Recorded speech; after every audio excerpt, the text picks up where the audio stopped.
नमस्कार. रक्तवाढीसाठी खाल्ली जाणारी ही चंदन बटव्याची भाजी आपण करतोय. ही भाजी आपण गरगट टाईप करणार आहे. आपण ही हिरवी भाजी करणार आहे. आपण म्हणजे याच्यात लाल तिखट वापरणार नाही आहे. ही भाजी ओळखायची कशी, तर ही जी पानं असतात, ही पानं जिगजॅग कात्रीने कापल्यासारखी असतात. तर ही पानं आता मी घेतलेली आहे, स्वच्छ धुवून चिरलेली आहे ही भाजी. आणि आता ही देठंसुद्धा मी थोडी कापून घेणार आहे. पाना इतकीच देठंसुद्धा खूप पौष्टिक असतात, म्हणून आपण त्याच्यामध्ये देठंही घालणार आहोत. ह्या भाजीमध्ये आता मी ठेचा करून घालणार आहे. तर मी इथे 4 हिरव्या मिरच्या घेतल्यात. लवकर बारीक होण्यासाठी मीठ, थोडे जिरे घातलेले आहेत ह्याच्यामध्ये आणि थोडा लसूणसुद्धा घातलेला आहे. आता खलबत्त्यामध्ये चांगलं कुटून ह्याचा ठेचा करते आहे मी. आपण बघू शकताय हा ठेचा झालेला आहे. ह्याच्यामध्ये थोडंसं आलं घालूया, त्याच्यामुळे टेस्ट चांगली येईल भाजीला. तर आलंसुद्धा आता मी चांगलं कुटून घेतलं इथे. हा ठेचा आपला आता तयार झालेला आहे.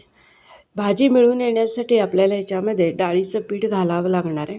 मी ह्याच्यामध्ये ताक किंवा दही वापरलेलं नाही आहे, तर पाणीच घातलेलं आहे आणि गुठळ्या होणार नाहीत अशा प्रकारे हलवून घेतले.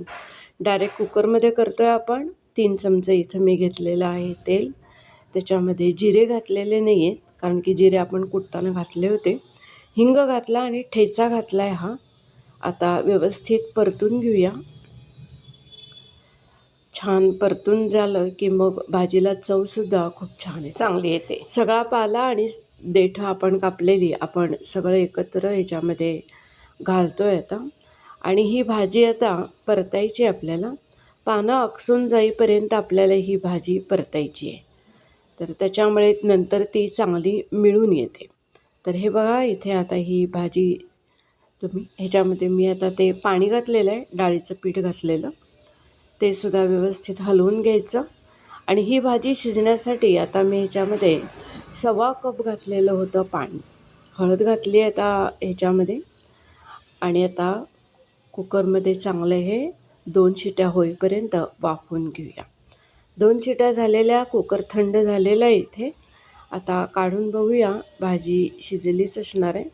ही बघा ही भाजी अशा प्रकारे चांगली मिळून आलेली. आणखी चांगली मिळून येण्यासाठी आपण आता रवीनं घोटायची. रवीनं घोटले की एकसंधपणा चांगला येतो, एकजीवपणा चांगला येतो भाजीला. व्यवस्थित झाली आहे ही भाजी.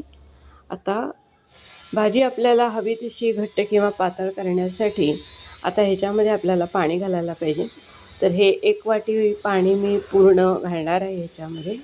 आणि पुन्हा एकदा व्यवस्थित हलवून कन्सिस्टन्सी ॲडजस्ट झाली आहे का बघूया. तर माझ्या मते ही कन्सिस्टन्सी ठीक आहे. मीठ घातलं इथं मी, चवीपुरतं मीठ घालायचं.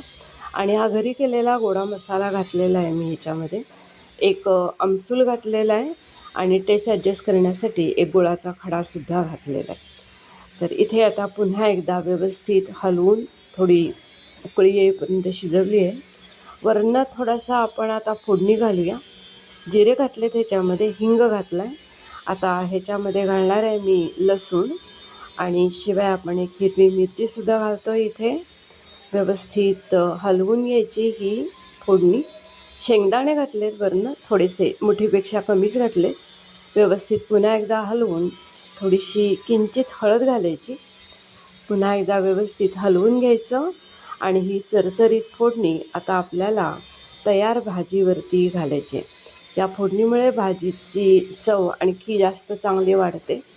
हे बघा, हे आपली भाजी आता व्यवस्थित तयार झालेली आहे. आणि थोडंसं जे उरलेलं होतं तेल, ते सुद्धा थोडंसं पाणी घालून व्यवस्थित घालून घेतलेलं आहे. तर आता ही भाजी तयार झाली. सगळ्यात शेवटी कोथिंबीर घालायची. आणि आता सर्विंग डिशमध्ये काढलेलं आहे मी भाजी. नक्की ट्राय करा फ्रेंड्स. ही भाजी अतिशय पौष्टिक आणि रक्तवाढीसाठी उपयुक्त आहे. ही माझ्या आधीची रेसिपी आहे अळीवाच्या लाडवाची. ही सुद्धा खूप छान झालेली होती. आणि आता मी कालच नवीन केलेला हा काश्मीरी पुलाव, हा सुद्धा नक्की पहा फ्रेंड्स.